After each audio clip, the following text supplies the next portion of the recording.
Hello, good afternoon, everyone. My name is Shun.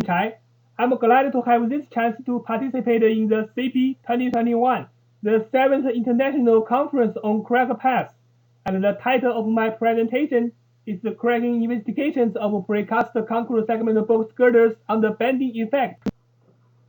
Above all, the main topics are listed as follows. The first one is crack observation. It is precast segmental girders with various effects on crack resistance capacity, concentration, as well as distribution region. What I want to stress now is that the crack observation displayed today is only one sample project of the whole large-scale symmetrical fracture experiment, and the second is comparison. It is based on a new experiment, and it is also a crack propagation comparison of ordinary concrete post-tension pre-stressed integral girder and UHPC precast segment girder. The third one is the random field method. It is applied to predict the potential damage, homogenization, and crack path via stochastic finite element numerical simulation. Now, size of the specimens are listed as follows. A batch of specimens were fabricated in the laboratory, and the total length are all 4 meters, and the total height is 0.39 meters, and there are two sections. The first one is at the support, and the second one is at the middle side of the girder with the shell case. So the fracture failure experiment of precast segmental girders has various factors. The first one is oddity of segment number. It is even 4 segments versus all the 5 segments. And the second one is a hybrid tendons, with both internal bonded and external tendons versus only internal bonded tendons. The record and monitor indexes are listed as follows. First one is fracture crack resistance capacity, and the crack resistance loading value is decided as the index, and the crack propagation concentration has the crack matter, and the third one is the crack distribution between different segments and positions, and the loading type is two-point symmetrical loading. However, the difference lies in that the final type of the specimen with the hybrid tendons is more close to over-reinforced failure under fracture effect. From the three figures, we can see that the cracks of precast segmental girder in pure bending zone under 2-point loading, and the figures on the left is crack wet matter. So the figures on the right show the shell case between the segments. Now there are figures during the experiment. The first one is initial symmetrical 2-point loading, and the loading state and crash and opening mouth during the fracture loading can also be discovered. The following three figures are cracks on the top plate and wipe, tensile crack near shell keys, and top compressive cracks between the segments.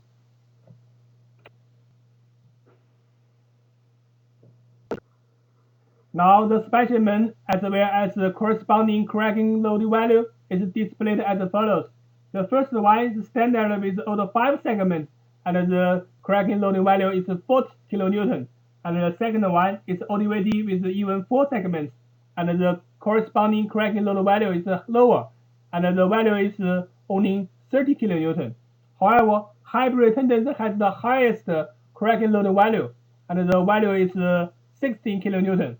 So the general capacity of crack resistance of precast segmental girder with all the 5 segments is higher than the girder with even 4 segments, owing to the joint in the pure bending zone, weakening the local bending stiffness, and the hybrid tendons can significantly enhance the capacity of crack resistance owing to the external tendons and increased reinforcement, which can improve the capacity up to 150%. Now we could draw the conclusion from all the 5 segments. The first one is the web cracks are mainly caused by tensile stress, mostly concentrating on the third segment in pure bending zone, and the inclined cracks appear on the webs in bending shear zone.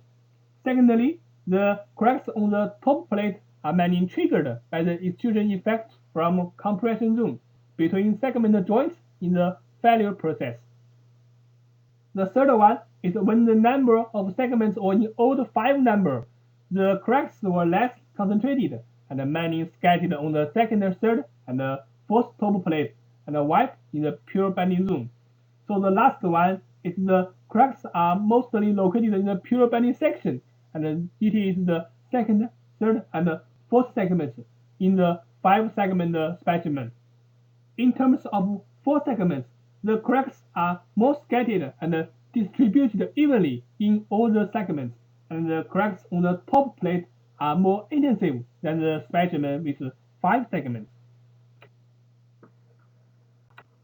Now we can draw the conclusion from the precast segmental girder with a hybrid tendency, and the first one is comprehensive crushing cracks are many concentrated on the top plate and mild forms of crack failure is crushing on the top plate. As the figures of the first one, we can see that a severe top plate crushing of precast segmental girder with a hybrid tendency under the ultimate bending state. Secondly, few tensile cracks are on the wipes and the bottom plate in pure bending zone.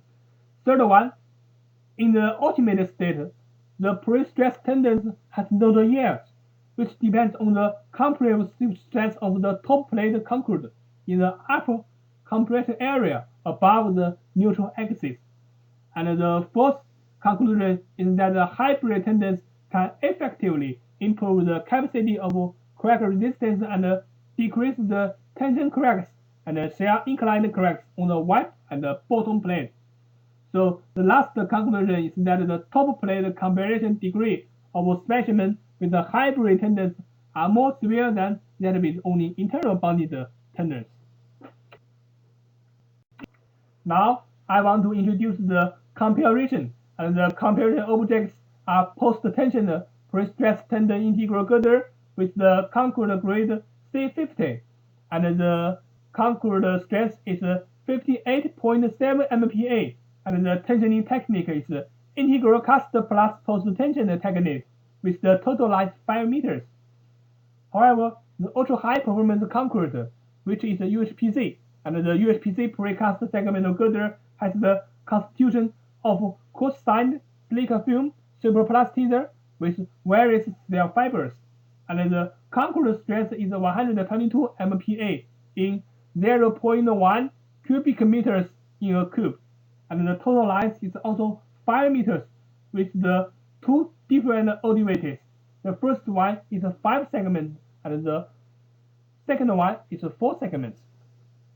What I want to stress now is that the preparation of UHPC material by vibrating platform is depicted as the figures. Now let me introduce the conclusions. The first one is cracks on the post-tension pre-stress integral girder are mainly concentrated in the pure bending zone, and there are few cracks on the top plate owing to the continuity of structures without extrusion between the segments. And the second is that the cracks on the post-tension pre-stress integral girders are more intensive than the UHPC precast segmental girder in the pure bending zone and more evident to see with naked eyes. And the third one is the compressive and cracks are in vast amounts owing to the extrusion between segments above the natural axis. So the compressive cracks on the top plates are triggered by the extrusion between the segments. So the cracks of UHPC precast segmental girders are usually micro cracks and hard to discover with naked eyes. Steel fibers and higher homogeneity decrease the crack width. During the flexure loading process, the sound of fiber splitting, segmental extrusion on the top plate and material tearing can be heard. And the crack resistance bearing capacity of post-tension pre-stress tendons are 43% higher than the UHPC precast segmental girders, meaning the crack resistance bearing capacity of former is much higher than the latter owing to the continuity of longitudinal reinforcement. And the contrary to the ordinary precast segmental girder, oddivating in UHPC precast segmental girder has nearly no influence on the crack resistance capacity owing to the higher material strength, counteracting the effect of extrusion and bending stiffness. So we can from the figures that the few tensile microcracks can be discovered via naked eyes.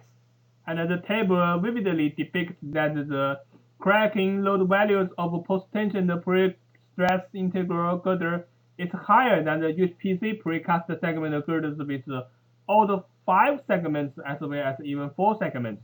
And we can also say that the ODVT has little influence on the crack loading value.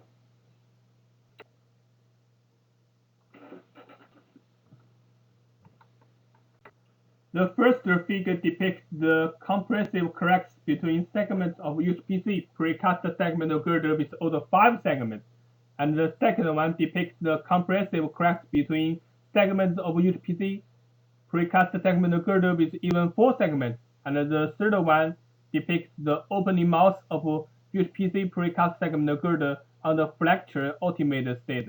From this figure, we can see that the opening mouth is large. Now let me introduce the random field method based on the numerical model, with total length 32 meters with 5 segments. That is means that the 60.4 meters per segment length, with height 3.12 meters and width of the top plate and the bottom plate 5.44 meters as well as 3.04 meters respectively. And the thickness of the wipe is 0.72 meters. The reinforcement of longitudinal segment reinforcement is 8 millimeters with the internal bonding pre-stress tendon with the diameter 15.24 millimeters with net area 139 millimeters square. And the numerical platform is based on the software Diana with the material model JCSS probabilistic model code, and the concrete grade is C55. So from the figures, we can see that the longitudinal length and the height of the girder bridge as well as the reinforcement on the end section.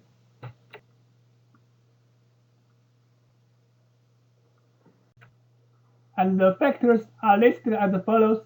The first one is number of steps in global longitudinal y direction, which are 5 and 10, and the number of steps in global x direction and z direction is 1 and 3.